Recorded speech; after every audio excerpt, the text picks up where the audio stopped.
And you are welcome to the Basis series. My name is Miles. I'm from England, and I've been interviewing a number of super soldiers, and I'm very interested to hear your story. And you are? My name's Alara. Alara. I was in the Marine Corps, and I was only in for a very brief period of time. I've always lived next to a military intelligence base. It was in Monterey, California, so I was also near Fort Ord and the Naval Postgraduate School. So I grew up around a lot of military people and was actually friends with a lot of them through most of my high school anyways. And when I was younger, I've always kind of been aware of things. I've always been sensitive. I've always been able to tell my parents like how they were feeling and things like that.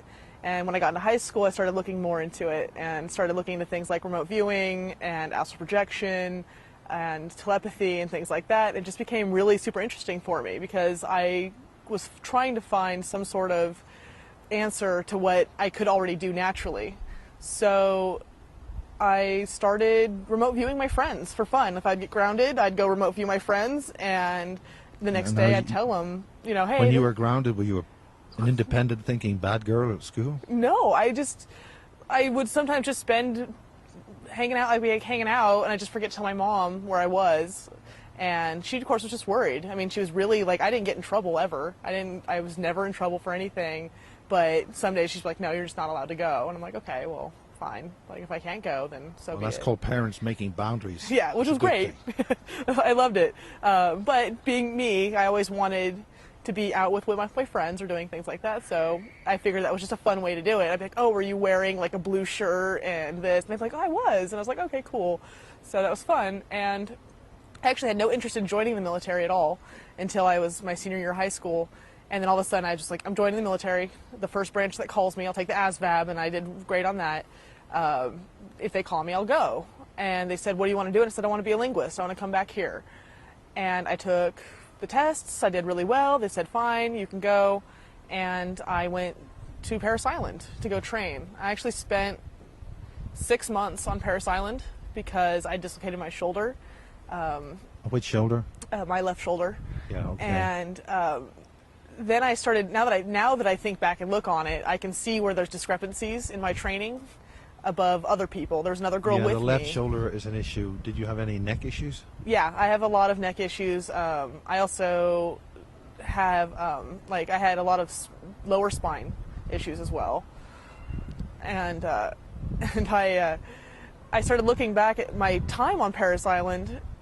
There's a girl with me who was also doing the same thing I was, same exact job, same exact language.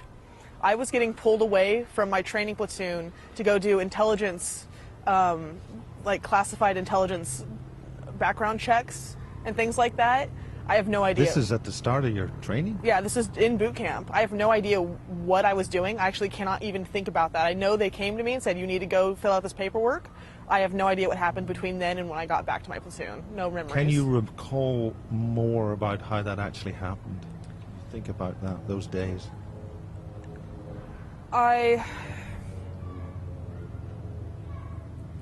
I just know that I was doing other things and then going back to my platoon. Even to the point that usually all of our civilian clothes are taken away when we start training. Somehow it worked out that I didn't have to give those clothes back. So I actually had an entire stack of civilian clothes I could take out of my locker and put on and leave if I needed to. And once again, I'm missing memory. I miss time. What do you mean when you needed to? Well, I think once they would call me out and say, hey, you need to come join us over here, just throw on your civilian stuff and come meet us outside. But that's in theory. I have no hard memories of that. I can't. Have you thought of trying to remember a bit more about that? I've been wanting to go under hypnosis to see, but because I don't think you need to go under hypnosis. It's rough. I don't know. I'm so used to being under, like that's how they worked with me, was being under hypnosis and under trance all the time with drugs. Who was giving you that? When did it start? That started when I was in boot camp. I was not given certain vaccines. Actually, every vaccine that other people got, I didn't get 4 or 5 of those. And I was given other ones. And then they kind of just let me go. I got to go do my thing and go train. And when I got back to the Defense Language Institute, and started training there, I'm pretty sure there's weekends there that I don't remember.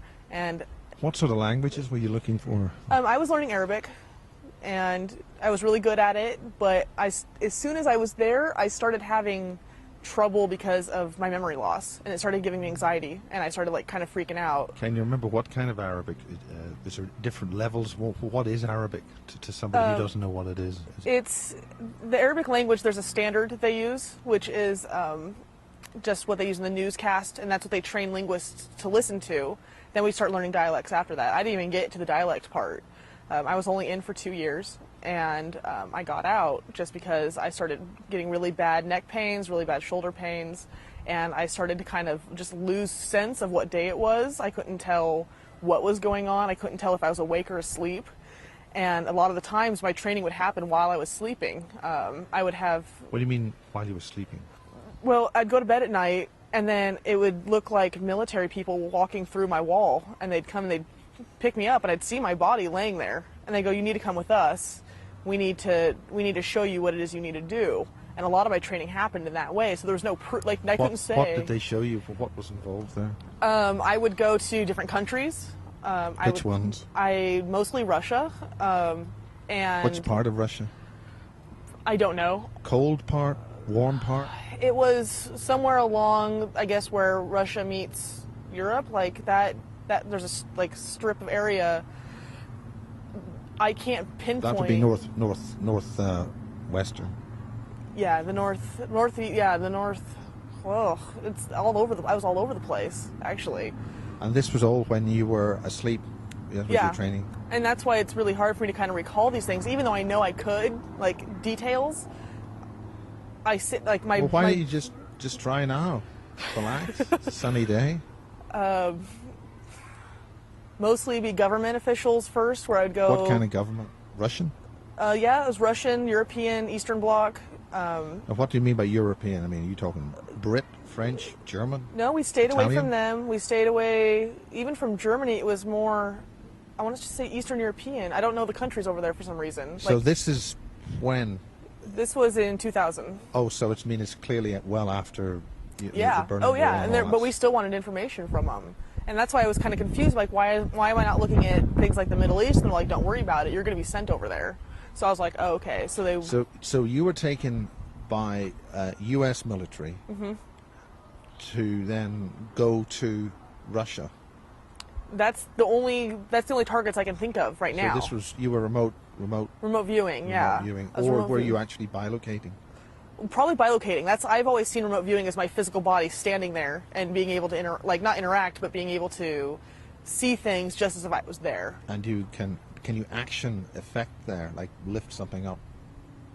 I don't know. If I could, that'd be awesome, but have you weren't able to do that? Not that I know of, no. And then I I did start working in battlefields, because then I started looking at battlefield stuff. They started teaching me how to look at battlefields and how to see our soldiers. So how was that set up? Did they use real battlefields, or was it was in progress. Things that people, like, we have troops out there already, so they would just show me where our troops were. In Russia? No, it was in Russia. It was in the Middle East. Okay. Like when I was doing Russian stuff, it was just cars and people talking in cars and things like that, or like in buildings. I'd be standing in some building that I didn't know, some office building, or. And what did you see in those buildings? Desks, people holding meetings, like conferences. And could you understand what they were saying? How did you report that information back? No, I think I would just repeat whatever I heard.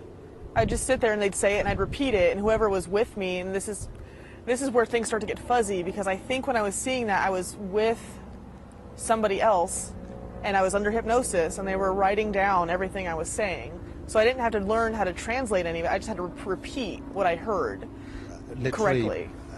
Physically talk, yeah. Like someone under hypnosis. I would sit there and just talk about what I was seeing, and I could do it physically. And you could understand what that was, or? No, I don't think I needed to. I just think I needed to be able to pronounce it correctly, get the words correct, what they were saying. And I assume that you must have met remote viewer guardians out there protecting those meetings. Did you encounter anybody like that? I've seen, at least on that level, because to me it seems like a very thin level. Like, you have astral stuff and you have what people talk about metaphysically, but the military has a very thin layer on that that's just between here and there, and that's where we did most of our work. And a lot of other astral type beings or guardians and things like that were always above that. So it's Did just you detect them, see them? Yeah, I could see them, but at that time when I was working, it didn't seem like it was anything, so I just learned to ignore them because I had to focus on what was happening. Is that something you encountered when you were a child, so it didn't mean anything? Yeah, I've things I've seen my entire life. So. And to somebody who hasn't experienced that, can you describe very briefly what those creatures are, what those beings are? Or? They looked varied all the time. They Colors? would have different types of like facial features or energetic structures. They just look like energy to me. Like if someone decided to create something out of energy and give it a form and it just walked around, and that's how I perceived them. And now that I look back, sometimes they look like what people would call ETs. Sometimes they look like what people would call angels, and they're all just kind of hanging out together in the same area. Like it's all energy. And sometimes I would see like things that look like old Native American spirits because I lived near Native American land, or just floating blobs of energy sometimes. And would they ever notice you or pay any attention to you? Oh yeah, they'd see me. And would you talk to them or engage with them? At the time, no. When I joined the military, I kind of just was like, oh, I'm just going to forget all that. Like, nope, not even going to deal with it. That's not what I'm supposed to be doing. Now, did the military say that? Or was it something that you surmised yourself? Well, I thought I was just like, oh, I'm going crazy. I'm just going to forget all this. But I don't know. Maybe the military was like, no, you're just going to forget all that too and just work for us. It's kind of where I'm thinking that's coming from. And like I said, I don't know. I don't have any concrete. All these memories came back only 2 years ago, and I think it's the degradation of the chemicals they gave me. I think it's like a 10 or 12 year time frame window when all of that starts to wear off. And if I don't get re-injected, yeah, I'm going to start remembering things. Anything you can remember about those injections? Normal vaccines, just. But you got normal vaccines, but whatever the troops got was different. Yes, and that's usually extra. Like they're like, oh, you forgot to get such and such, but you're like, no, I took that one. Like, no, you're going to go get another one, and that's kind of how that worked. And actually, I was given less vaccines than the rest of the people I knew. And that was to help you locate those soldiers. Mm-hmm.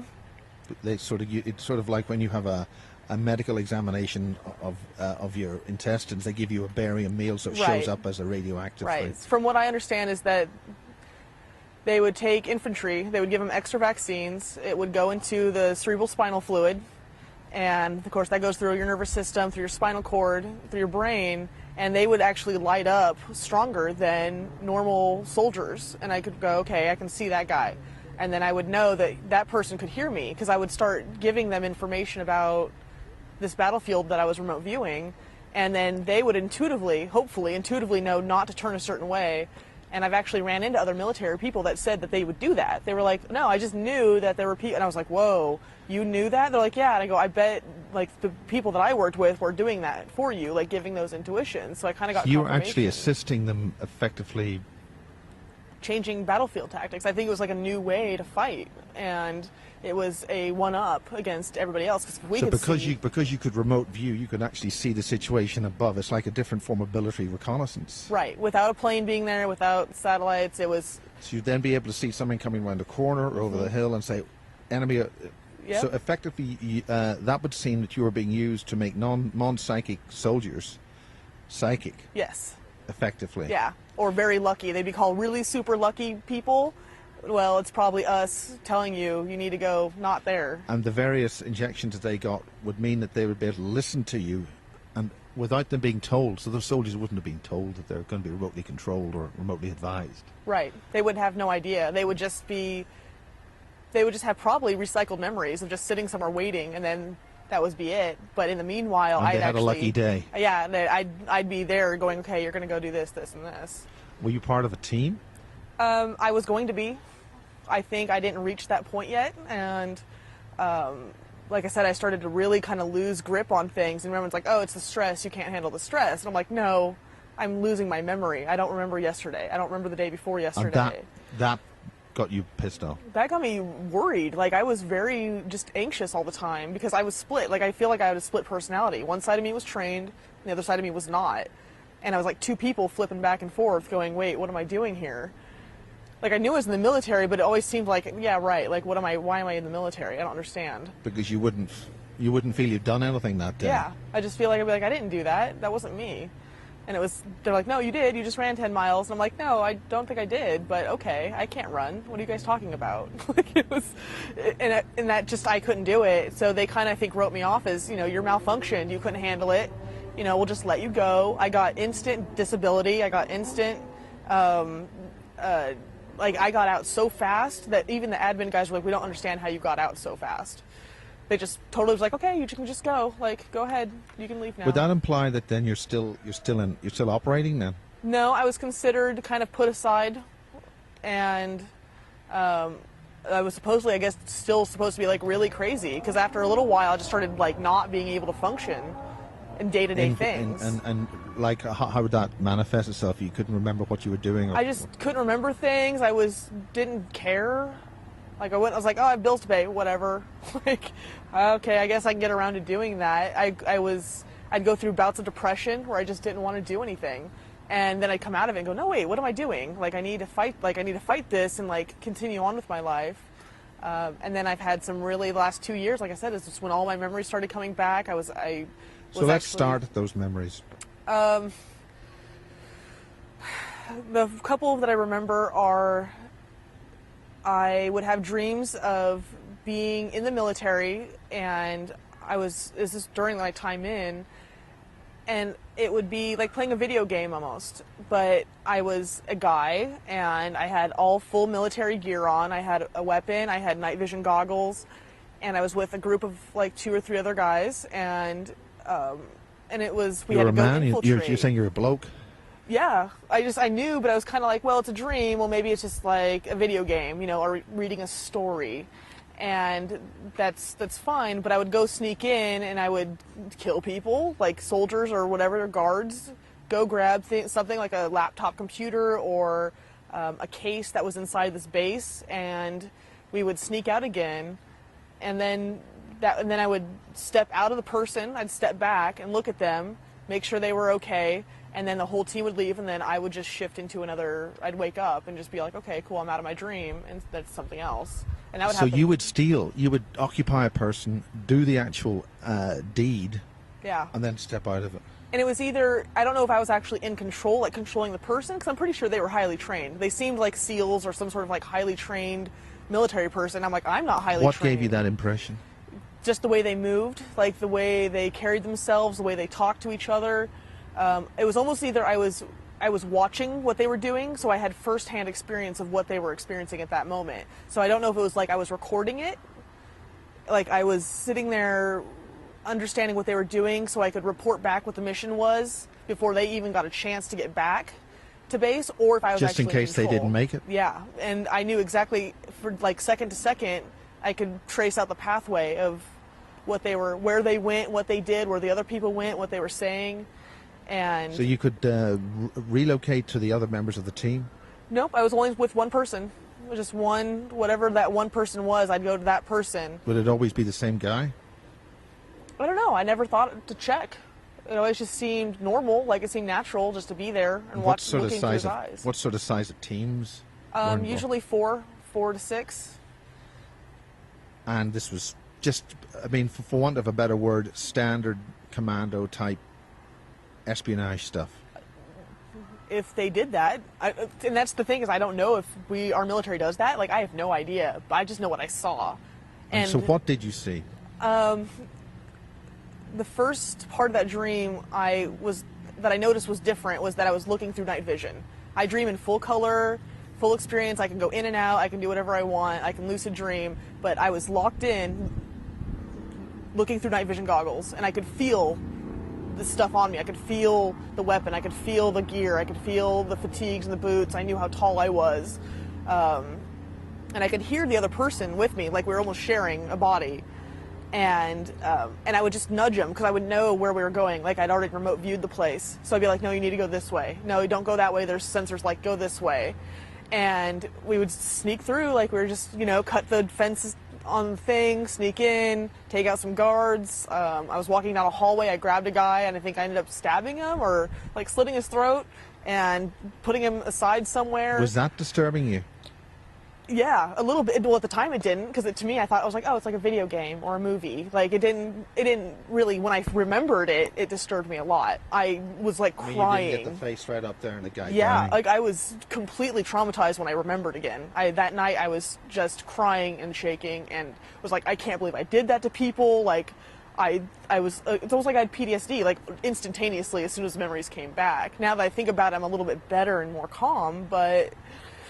Well, you were on mission. Yeah, and that's I a was like, trauma a lot of soldiers have to deal with. and we had to do it, and we ended up going to a door. I gave the guy the code, the key code, like I thought in my head, and he typed it in, got in, grabbed this thing that looked like a reinforced suitcase, like a metal suitcase, and I knew it had something in it, like a microchip or a hard drive or something. We took it and we got out of there, and as soon as they crossed that fence line, and I knew they were in the clear, I left. I stepped out behind them, watched them walk away, and then came back to my body. So you'd come out of that individual's body to watch them walk away, and that was your time to go time. That was me just saying. It was like almost like I was being called back. They're like, okay, you can come back now. And then I just fall back in my body. And it'd be like that sensation when you wake up and you're like, feel like you just fell. It'd be like that. Have you ever met any of the men that you were in? No. And I don't think I will, because I think they're still in. I mean, those people were so highly trained that I don't think they're going to be let go. Like, to me, there's just something about them that was So they different. would know that they'd be they would then be trained, so they would be aware they'd get a lock in. I think so. I think they were aware of what they were, because to me, at least from what I remember, and the short stories I've written just to try to get through this, it was a team. So I think I've met him before. I just don't remember. And he wouldn't be aware necessarily, or would he be made aware this is the person who you might... Maybe. We used to call that Project Gemini, because it was two people always working in tandem. It's like whoever you could sync up with the most, like either is it a brainwave thing or a chemical thing, somehow they would pair us together, and it'd be a remote viewer and a soldier, And like I said, I don't think these were normal. I don't think these were normal, run-of-the-mill military. So how was your brainwaves psyched up with their brainwaves? Were you involved with any tests? Can you remember? Probably. I don't remember. Like, I don't have access to any of that. I want to remember so bad, and I don't know. Now, you've written stuff down. Have you written that up or typed it up or? I have, but more as like a sci-fi story, because I'm trying to figure out ways to get around that block of don't talk about it, because I remember being drugged, and my hypnotic suggestion was, you will not speak of this ever. When you speak of it, you will get violently ill.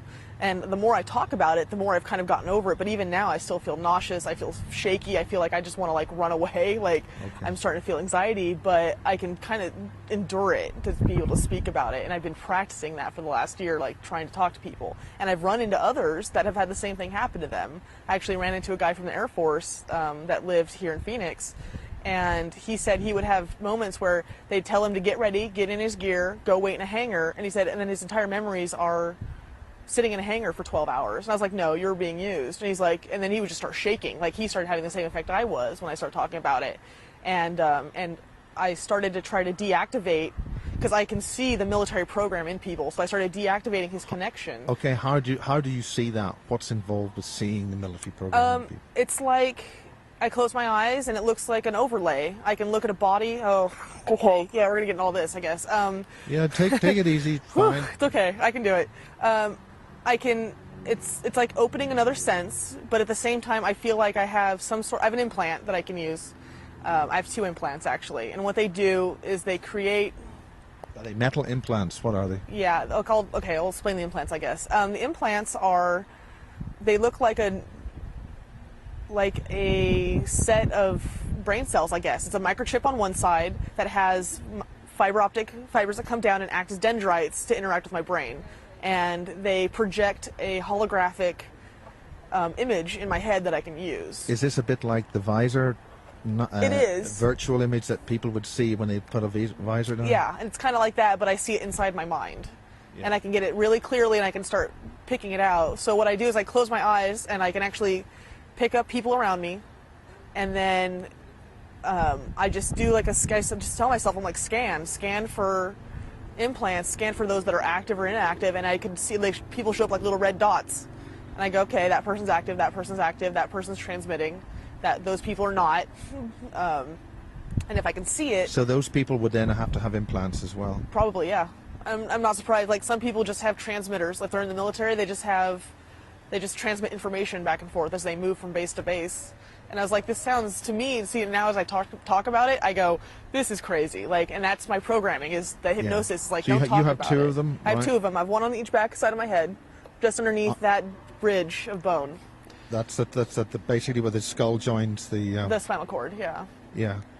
And do you have scars there? Is there any? No, but I've had extremely like pinpoint headaches there, and you mentioned in brief conversation that they were alien technology. I thought they were probably alien technology, because when I got let go and all my memories back, the ETs that I'm in contact with were like, no, you can still use those. We're just going to upgrade them, and you go ahead and keep using them. You have access to their network. Like, you can get on there. I can pull up files from people sometimes, and I can be like, oh, yeah, this is what you did. Like, it's almost like I can just now remotely go, no, this is who you are. I have a small little bio about who you are and what you do, and this is what you did. And I keep trying to find confirmation for that, because I don't know any difference, because I don't know anybody that knows about this. And the only kind of confirmation I've gotten is the military people that I've met, that I've cleared. And I'll usually, because I feel like it, I'll copy their information. I'll be like, what's your information? I'm going to copy your program. And one of the girls I knew, I was like, hey, why am I getting missile specs? Like, I see like missile flight patterns. She's like, oh, I was a missile tech. And I didn't know that about her at all. And I was like, oh, well, I just got that from your military implant. And I copy it down to mine, and then I disable hers. And so I've done that to infantry people, and I've done that to... And how would you print it out, so to speak? I don't know. I think that'd be done under hypnosis. It's all like an oral, vocal... Then you write reports down. In other words, there's no point gaining the data if you can't make a hard copy somehow, or some other person look at that. Yeah, and that was usually, once again, this is in theory, I had a handler. And let's forget the ET side. We'll go back to that. We'll go back to the ETs in a second. My handler would be the person that it was like a good cop, bad cop. I would be under duress or under some sort of interrogation, and they would come in and say, oh, I'll work with you and things will be okay. And then I started to trust them. And I'm like, okay, good. Well, you're like the good guy, so I'll trust you. And then that's how they kind of locked that in for going under hypnosis, usually usually injected by something. And then I would just report to them, and they would just write everything down. So I never learned to really write everything I see down, because I'm used to just being able to sit there and talk about it and have somebody else record it. Like, they'd write notes, and they'd have a tape recorder, and they would... But, I mean, there's a lot of data there. Surely there's got to be a printout mechanism of dumping that data to somebody. If there was, and if I take this as like an internet kind of thing, like, I would almost say, if I was going to do it, or from what I know, is that anyone that's in a coma is a perfect vehicle for storing information, because they're not awake and using their brain. So you can use dump centers and just dump a bunch of information, and other people can pick it up. Oh, to somebody else? Yeah, anybody that was in a coma, you could probably just dump information into them. And essentially, I mean, did you just suffer from lack of sleep? I mean, if you're up all night doing things and then wake up, you never got enough sleep? No, I didn't. I never felt like I was rested, ever. I never felt like I was... So they must have known that. Yeah, I'm pretty sure. So really, they realized you get so much out of somebody, and then...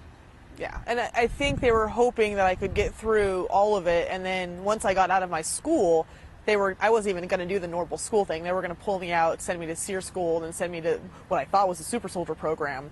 But I just never got that far. What's SEER school? What are the three schools? The school. SEER school is for people who become POWs, like to teach you how to withstand torture and things like that. And then after that, it was kind of like, in theory, I was like, that's where I was going to go work with. I was going to go work with these people that were genetically modified, and learn how to link up with them or do something with them. But what kind of genetic modification? I don't know. I just know that they were different. They're not normal. In which school? And it was a super soldier program. I don't know what it was. I think I was going to be completely brought out of the military at that point and put somewhere else. But like I said, it's all in theory because I got out. And so what do you know of the super soldier program? That people who are aware enough to remote view could, on a direct conscious link, be able to communicate with them. And between them being physically almost perfect and then having someone who was literally floating around them that could just see everything, going, hey, you need to go this way and go this way, they would be unstoppable. Like, that's what they were trying for. They're trying for. So instead of trying to make your super soldier psychic, you just had a psychic that could link up with them. So the super soldier was the one with physical strength and who got shot at. Yep. That's what I think. I think they're the ones that were faster, stronger, better, so therefore they would have had some kind of enhanced implants to deal with you directly? Right. Somehow they'd have some sort of enhanced brain function to be able to interact with those of us that were on the other side. Were there different versions of them on the basis of logical military infantry use? Yes. They had to start to try to integrate them into normal military to see if people could tell the difference, because they didn't act right. They didn't act normal. Like that guy that nobody kind of is like, I don't know, he's kind of weird. Yeah, I mean, if you isolate anybody, somebody sits. The normal human interaction can therefore lead to breakdown of the being because they're not wanted, they're not loved. Yeah. That kind of simple. So they had to learn how to be a part of the group, but still be exceptional. So. Was there any physical attributes you could tell? Usually a little bit taller, able to gain muscle mass faster, super quick reflexes. And then, I don't know, I don't even know if I've probably met some, but once again, like I said, I got out so quick that... When you say quick, 18 months, 2 years? I went in January of 2000, and I was out March 2001, just before that whole 9/11 thing. March, April, May is when my discharge happened, right in there. So yeah, it was very quick. And so that's quite a long time ago, 10 years, 12 years, 10 years. And 11 years. That's why I think all those chemicals are starting to degrade down, and I can start remembering now. What brought you to a bunch of wackos at a UFO conference? I got contacted and was allowed to remember. Who? Well, they were just a bunch of ETs. I didn't even ask their names. I was so surprised. Okay, let's talk about the ETs. Talk about ETs. Yeah, I mean, let's talk ET time. Let's see. So I was contacted. They pretty much walked into my room and said, "Hi, you need to wake up now and start remembering." Did they walk through the wall, or yeah, they just walked through use the wall? Normal? They didn't use the door. No, they just walked through the wall. And then I was kind of sitting there, and all I could tell them was, "Why am I not freaking out right now? Why am I not scared of you?" And they're like, "We've done this hundreds of times before, and we're letting you remember this one. But we just had to tell you, and you what need to were start." they? Did they have long reptilian tails with big bug eyes and they were television arrows out of their head? They had bigger eyes, they pale skin, kind of longer arms, longer fingers. Were they naked? No, they were wearing a robe. They were really peaceful. They just kind of was just like, hey, I was like, no, you guys, you're ETs. They're like, yeah, we know. It's cool. I was like, okay, fine. Any other descriptions, like symbols or? Pale skin. I mean, there's a lot of stuff that I do. I write a lot. I have symbols, things like that. I write an entire glyph language. I draw them. I speak in weird languages. So. Do you any language now? Yeah, I kind of have what I thought was some language I made up as a kid, but I can still speak it now and hold conversations with ETs with it. And can you order a burger in alien language? Order a burger? Well, order some food. How would you say that in it's all about conceptual stuff. So let's see if I can do it. Itasikare itaselet. I'm hungry and I would like that food. That's how they kind of talk. They don't. Could you give any other sentences? Yeah, I could sit here and talk all day about stuff in another language. Could you, for instance, give us a couple of phrases which would appeal to any maybe for the sake of argument, you've got some watching this now. Is there any way that you could sort of say a message to them which would allow them to contact me or somebody, which would be able to continue the story?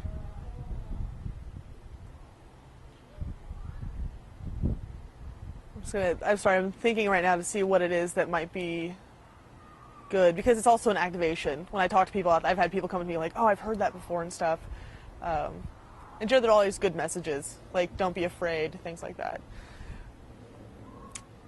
Asia tan tira ni la ke ya fe etia se miakad. Inan esishia akia se ina hata italia raniat et la niasia tia fi ata kienan.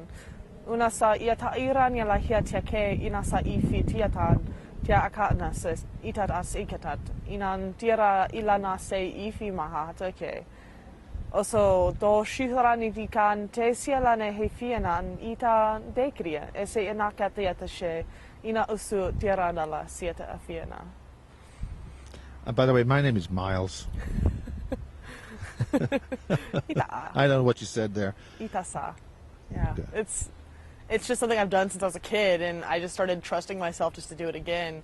And from what I've been told, it's a way to get around the mind from trying to pick stuff apart. So it goes directly to you subconsciously as a message that will affect you in a way that you don't have to pick it apart. You just trust that you understand what's going on. And that's how I've kind of almost meditated about it, just being able to hear myself speak it and then trust that I got the message that I needed. Then I started learning how to translate it little by little and learning how to do that. And that's been an adventure, and I'm still doing it, learning how to translate what I said and things like that. So it's good fun. Yeah, oh yeah, it's always, like, I think it's exciting. I want spaceships, I want lightsabers, I want to be able to do things. So what about the spaceships? Oh, there's lots of those, and they're different. They're not just... Orgon Destructor Fleet stuff, or what? No. Tell us about the spaceships. From what I understand is that ships are just vehicles. Like, it's like, hey, you know, someone's Ford is parked outside. Well, their ships are parking out there. There's no desire to destroy this place. There's no war. I mean, there's a war going on, but not even near this galaxy, so that doesn't matter. Like, this is all about consciousness and evolution and taking this project that was Earth and watching it and, like, nurturing it to grow. Now, mind you, there's that other side of it where someone's like, hey, that's really easy to control, let's go take that over. So you're always going to have that kind of conflict, but that you need that conflict to grow. So what's involved there? Well, let's concentrate on the spaceships. Okay. Are they spaceships, or are they some kind of interdimensional vehicle, or... Yes, yes, and yes. Or are there different versions, go to the bigger ones, they have a yeah. different function? And everything I've heard, everyone's like, oh, it's this, or no, it's this. I'm like, no, it's all of it. Yes, you are correct on all scopes of it. How do you comprehend what it is? Well, we have to put things into symbols. So yes, it's an energetic construct. Yes, it's multidimensional. Yes, it is like a spaceship because you can walk around on it physically. But it's also energetic, but it's also in 2 dimensions at once. And it can shrink down through portals and things like that and distort space and time. So we just have no concept of that in our reality right now because we can't do it. Maybe. But what's the maybe?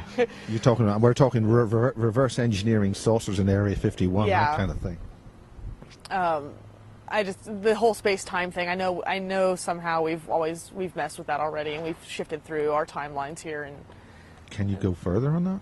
Thanks. No, not really. It's one of those, I just have a vague idea that I'm pretty sure we've done that already here. So what? Just to get the types of ETs, you know, can you name them? Do they have type names? Do the types of ETs that you're experienced with have any relationship to do or any likeness to any of the ones that we're told in the so-called media?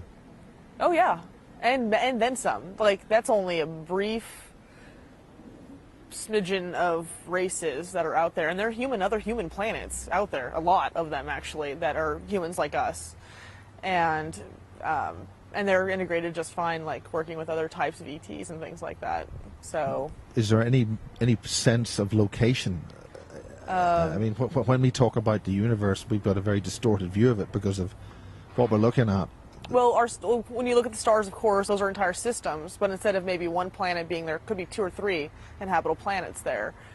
And then, so of course we've named them like Arcturus and Sirius and Orion and all that. And yeah, those all inhabit entire sets of planets, systems that inhabit people and beings, I guess. So how do we get there? How does that jump happen?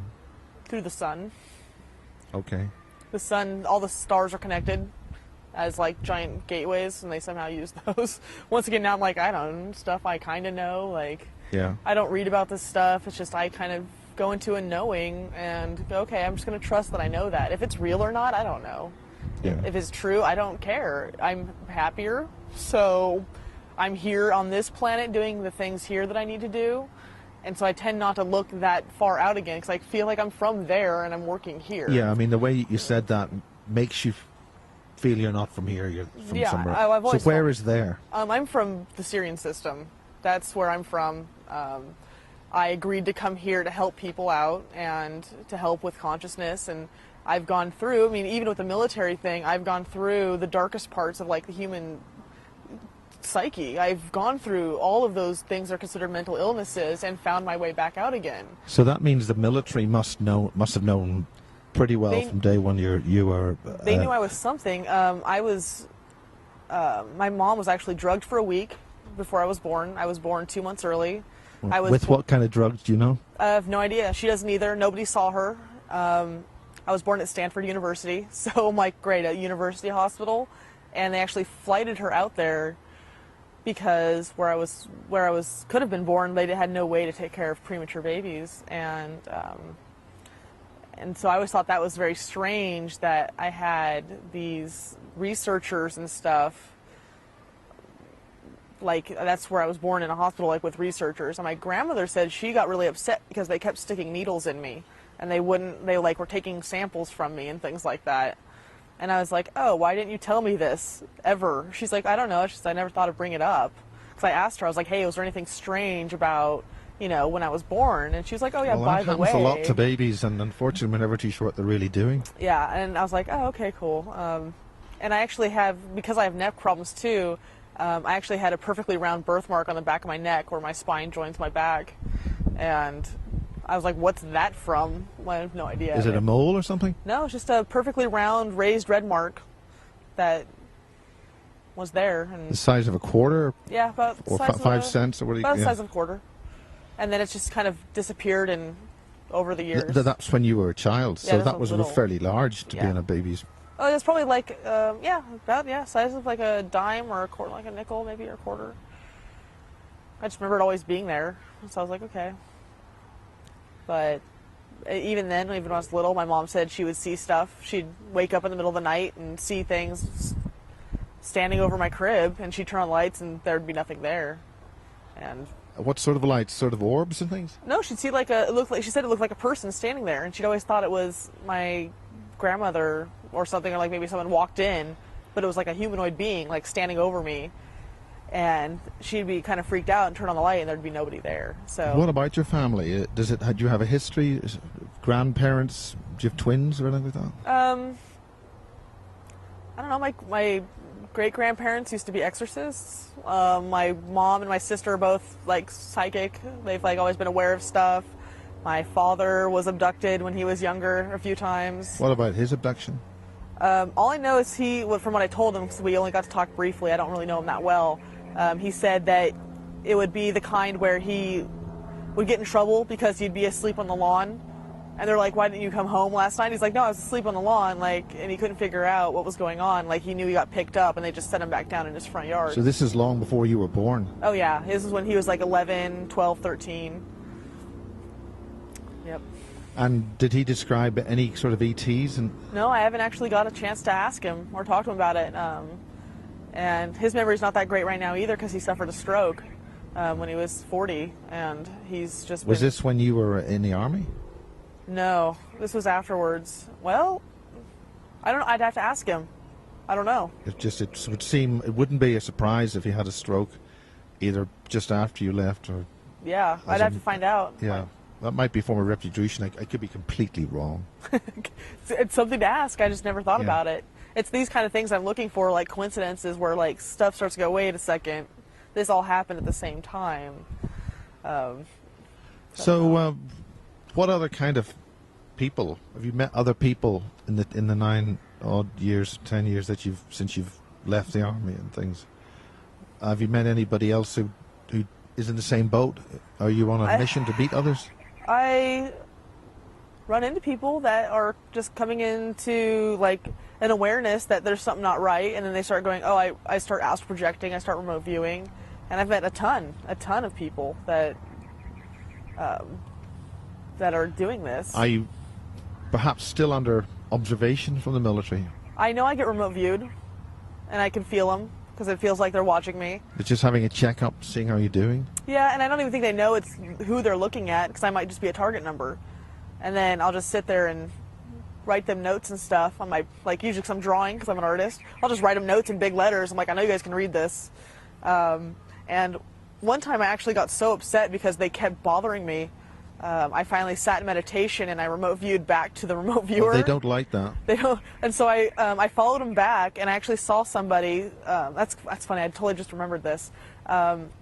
I saw somebody laying in a tank, which like maybe like a Senstep tank, where they're floating in it.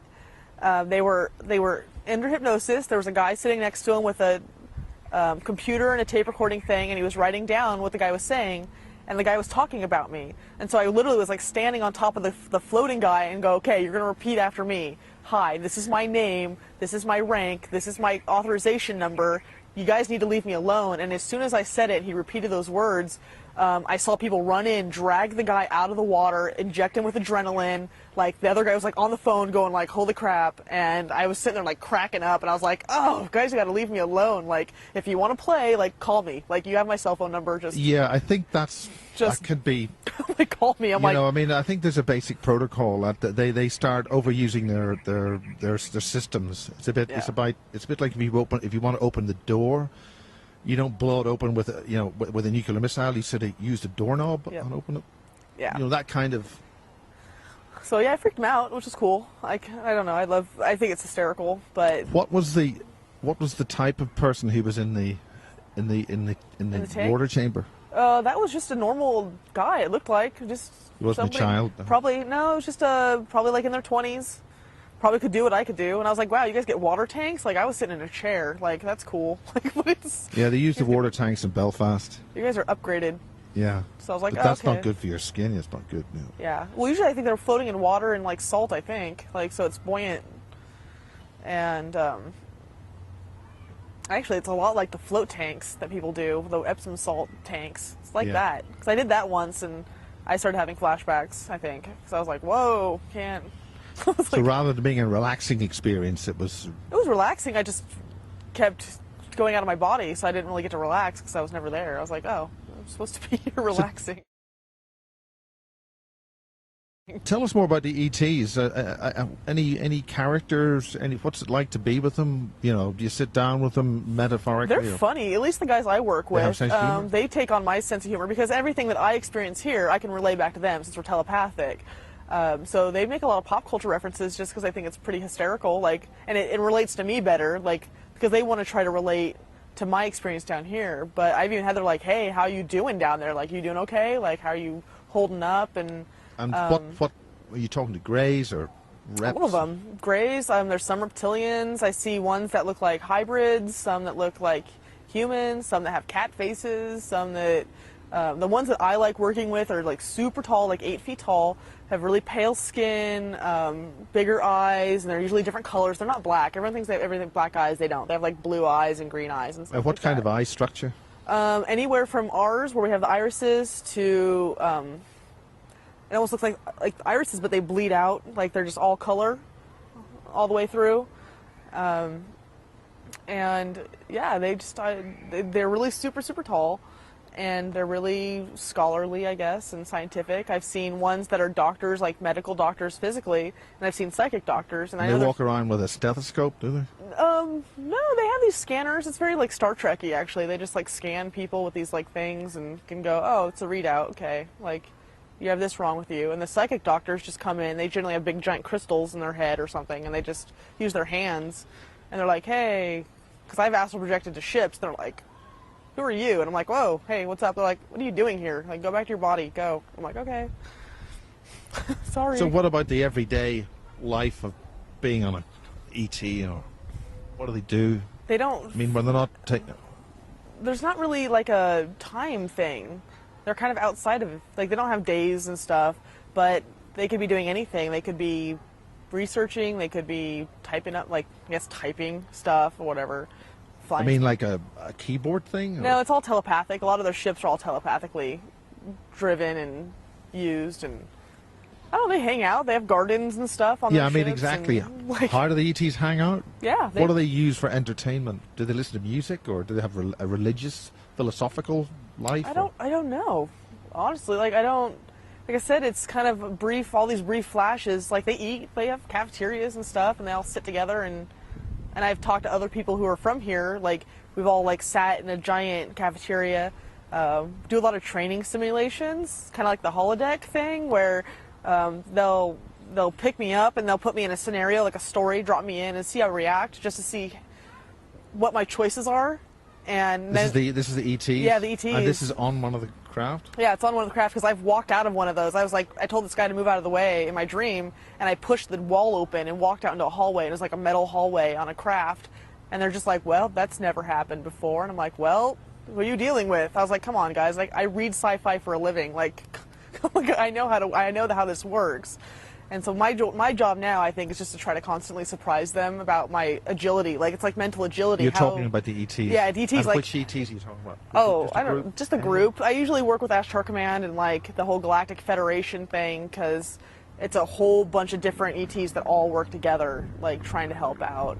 And is it called that? Well, what's it actually called? Because these are sort of terms which I would say are a bit naff from the 1950s. They are, and it's really, I don't know what they call themselves. They're kind of like, that's the title you want to give us? Okay, like, cool. We don't mind. Like, call us whatever you want. Like, it doesn't matter. We're still a united force of, like, a federation or a united force of beings that are working for a common goal. Have you ever heard of a race or a type of being called the Valon? I'm horrible with names anyway. Yeah. More visual. Like, if you describe what they look like, then I can be like, yeah, I've seen those guys. Now, you said they were, just briefly, good and bad. Mm-hmm. What's involved there? We've got about 10 minutes. What's involved with the good or bad? I mean, if there is a good and bad, you said that there was the war, whatever. Is there anything we should be worried about or know about? No, it's all story. It's like, that's one version of it, but we're not really involved with the good or bad. I mean, besides the whole, like, you know, keeping people in the dark thing here. That's really what it is. It's not about, like, atrocities. It's about ignorance and ignoring things and being asleep and just being a zombie kind of thing and being a robot, and or taking control of your life and actually living here and doing what you need to do. So you don't need to go save anybody. We don't need to go do anything like that. At least from my job is to be here and to interact with people, to be happy. Like, be happy people. That's it. Like, that's really the whole point. That seems pretty cool. Because it's a consciousness thing. This war is consciousness. It's not a galactic war. It's not spaceships firing things at each other. It's a war of consciousness. You're either going to be trapped and imprisoned and asleep, and that energy then, like, kind of, I guess, fueling, like, something, or you can just wake up and, you know, get with the picture and, like, join and expand and do what you need to do. What's the best way to get people to wake up? Ignite the curiosity. Ignite curiosity. It's when you start questioning things, when you start looking for yourself, that's when people start to wake up. You have to just ignite that curiosity in someone. And it could just be a passing comment, because I know people that are like, oh, UFOs, that's a bunch of crap, you people are crazy. And I'm just like, oh yeah, I've met them. And they're like, wait, what? Oh, can that happen? And all of a sudden it's that little spark of, like, well, maybe, and then it goes, well, maybe I'll look into it more, well, maybe I'll accept it, well, maybe then I'll actually see something, because I'm more willing to see it. But most people are like, nope, it's weird, I forget, I'm not looking at it. I don't want to. I'm not. Nope, didn't happen. Like, people have had strange things happen to them, and they immediately are like, no, nothing happened. Yeah. So it's turning that away. Like, stop being afraid of things, stop forgetting things on purpose, and just accept it and be like, okay, cool. Like, it's true. That's why people are like, well, is this true, or is that, I'm like, it's all true. Why not? Why not have it all true? Why does someone have to be right and someone have to be wrong? all of it's true. Yes. Just say yes to stuff. You like motorbikes. Tell us all about who you are when you're here in this reality. I am a You're graphic a biker. designer. You're I'm a a biker. I love riding motorcycles. I think it's the closest thing to flying I can get right now because it's just so amazingly fun. So fun, and very freeing and very zen. I love creating things. I love drawing and writing. I don't know. I kind of been wanting to get into executive protection, like, and start doing, like, actually being trained to be a bodyguard again. So I'm, like, wondering why I'm feeling that pull, but I think it's just I want to start doing that again because I've. Do you think the executive corporate America is involved with all this? I mean, it would be I'm pretty sure somewhere. Yeah. And if they're not, then they need to. There's a middle ground somewhere where someone's just like the middleman and they don't know what they're doing. They're not knowing where their money's going or anything. So. Well, I think good business always cuts out the middleman. Yeah. So you got a Triumph motorcycle? Yep. Good British make, made in Hong Kong, Japan, and Taiwan, probably. It's an awesome bike. I love it. And what's the style of the bike? What's the main thing you really like about it?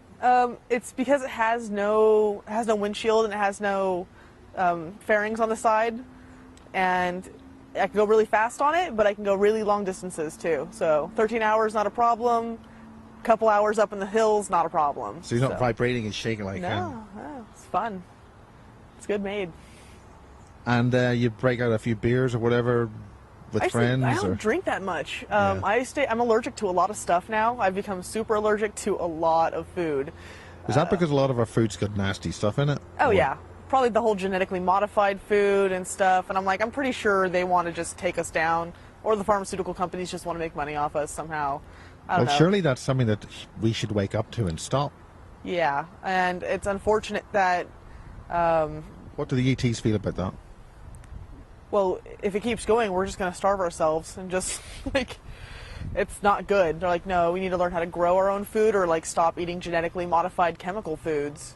The chemicals are just, they're like, don't do it. Every time I reach for a bag of chips, I distinctly get, don't eat that. Stop eating that crap. But then, for the ordinary person in our final moments, how do we overcome that? This clearly would seem to be an attack on us from a terrestrial enemy. How do you change Logically anything? speaking. Yeah, well, yeah, we'd love to use logic, but it's mass population sometimes doesn't. People just don't care. They're just like, oh, just gonna do what we need to do, and it's eat natural foods. So. Is there anything you would like to say in just in a few moments, in a few phrases? How would you get people to wake up? Don't forget to help yourself in a way that makes you stronger as a person, because any time that you forgive somebody in your life, any time that you forgive yourself for something that you've done, every time that you let something in the past go, you're helping people on a mass consciousness scale, because you're showing them that they can let go, that they don't have to be afraid, they don't have to be haunted by their past. And once you can show someone no, you know what, because I've had a lot of really crappy things happen to me, even outside of the military, and I've forgiven those people. And as soon as I do that, I'm free to be happy now. And that's the way to do it. Forgive. People want to hold grudges, you're going to be trapped. You're creating your own prison. And don't do that. And as soon as you can forgive somebody else, they have the opportunity to forgive themselves. And it's a chain reaction. And hopefully we can get that chain reaction to continue to move on throughout everybody that we meet and everybody that we come in contact with. And let people be themselves. For the love, do not judge anyone else. That's the greatest gift you can give anybody, is just let someone be who they are. And enjoy it. Just be awesome. Wonderful. Okay, well, thank you very much. Thank you. And blessings.